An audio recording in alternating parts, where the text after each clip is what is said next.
Welcome back to the comment section. I'm Brett Cooper. A couple of weeks ago, we talked about women on TikTok pushing back against trans women, telling them that they can't use gendered terms like breastfeeding or motherhood, making fun of tampons like Grant being like, where does this go? Where does that go? Oh my God. Saying that periods are a state of mind, which is literally something that I saw on TikTok. It makes no freaking sense. Anyway, that was an incredibly positive shift for me because I've said it before, I don't care if those people are conservative or Republican or even libertarian. I don't care if they vote like me, but hopefully they're going out into their communities, their industries, into the culture and starting those conversations and not being afraid to share their beliefs publicly. Because for so long we have been shunned and silenced for saying anything against this gender ideology, and finally people are being brave enough to say this makes no sense. Now I have a similar story today which hopefully indicates another positive cultural shift. But before we get into it, make sure that you like this video, subscribe to this channel if you have not already, and ring that notification bell so that you never miss a comment section or off the clock episode. Alrighty, so today we're talking about the word cis or cisgender. According to the dictionary, it means denoting or relating to a person whose gender identity correlates with the sex registered for them at birth,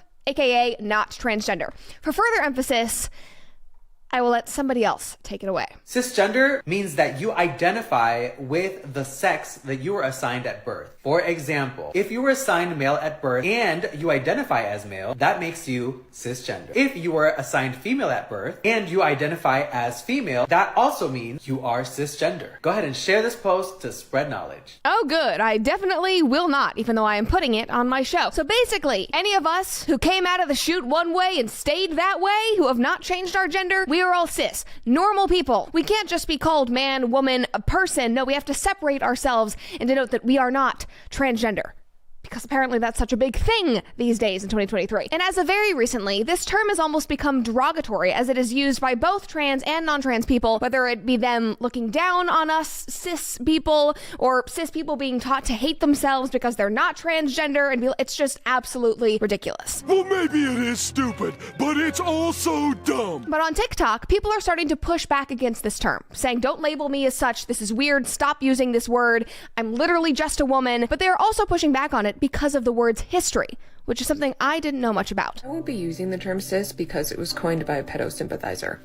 This is Volkmar Saygush, a German sexologist, physician, and sociologist who served as the director of the Institute of Sexual Sciences at the Clinic of Goethe University, Frankfurt, from 1973 to 2006. He's credited as the first published instance to the term cisgender as an antonym for transgender. If you Google him, he's also credited as some kind of pioneer for the LGBTQ movement. Saygush also paved the way for virtuous pedophiles. He said there's a difference between pedophiles who offend and pedosexuals who don't but shouldn't have contact with children. Today, these people call themselves MAPs, or minor attracted persons, and they pride themselves on not offending.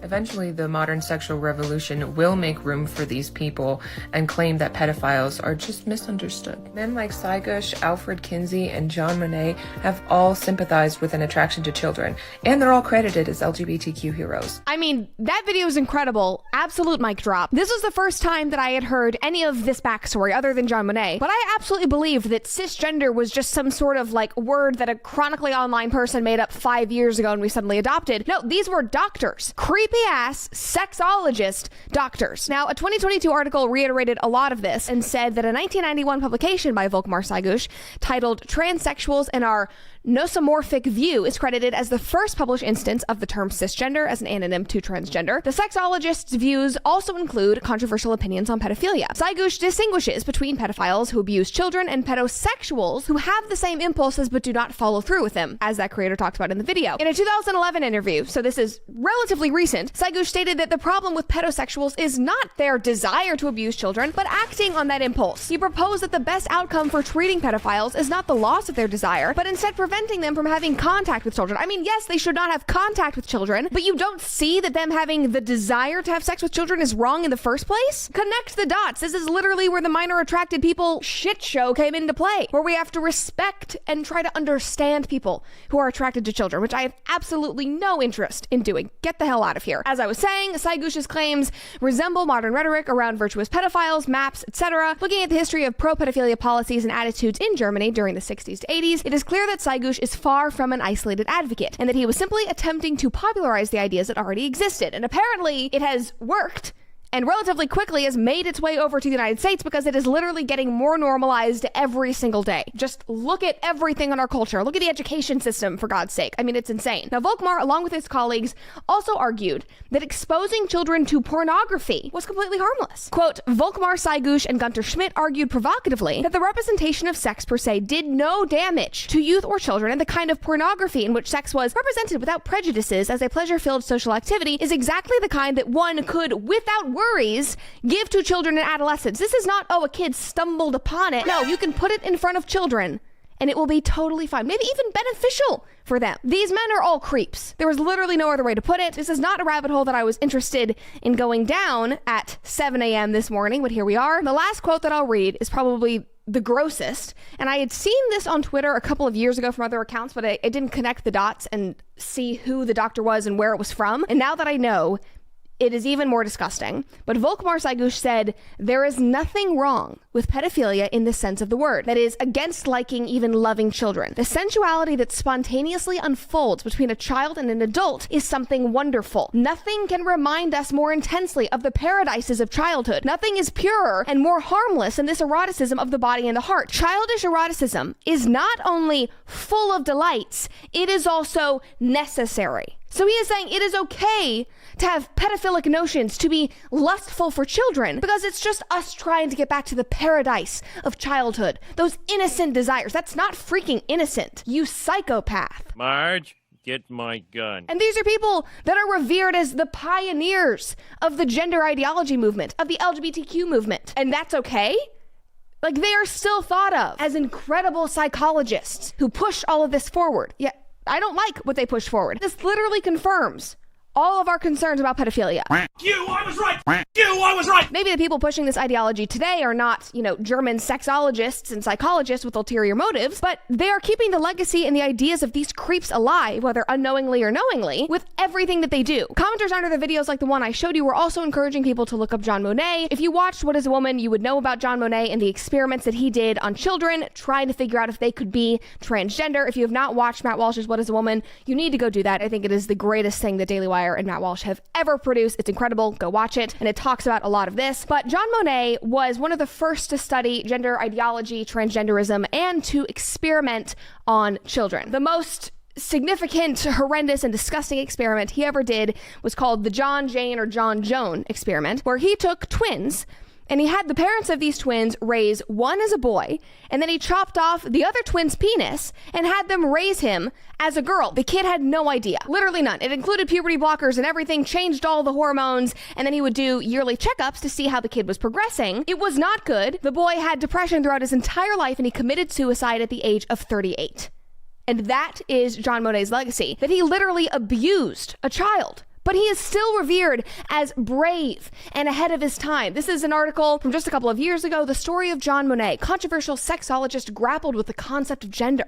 Researcher working in the 1950s and 60s considered ahead of his time. I mean, he and Saygush are two of the most prominent scientists credited with creating sex and gender and normalizing these terms like cisgender, promoting this ideology. And they are nothing short of pedophiles and child abusers. That is where this ideology stems from. This is not some loving, inclusive pride, let's all dance and sing about rainbows and free love. No, this was started from pedophiles. And we're supposed to just think that it's all fine, that it's totally changed in the last 50 years, that none of this remains? Bullshit. I don't believe it. This is a prime example of how being an academic or a scientist does not warrant instant merit or credibility. It does not. Other commenters were also echoing what I mentioned earlier. A girl named Sarah said, cis is very often used as a slur. I don't like it. I don't need it. I am a woman, period. The creator of the video said, that's the biggest problem I have with it aside from who coined it. It is used negatively. And there are so many other videos where people are sharing this sentiment. Some people are bringing up Saygush and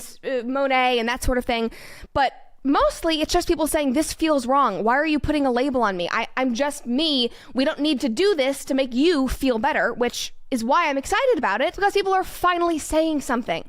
We've finally got to a point where people, even if they might be on the left or might be center, they're not conservative. They're saying, I'm tired of this because it's not rational. It's gone too far. Like this video. Cisgender is used by the left to continuously confuse people that are completely content with themselves to identify with something else.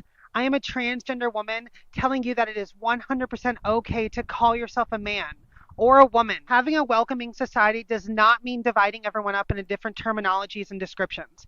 It's actually the exact opposite. There are so many trans people as well who are standing up against this and saying this is ridiculous. Like, I don't want to push any of this of you. I'm just going to do me, you do you. Which is totally fine. Everybody stay in your lane. Here's another one. So the men were rapists and also pedophiles, so I threw a big old rock at them and killed them all. Because they were gay.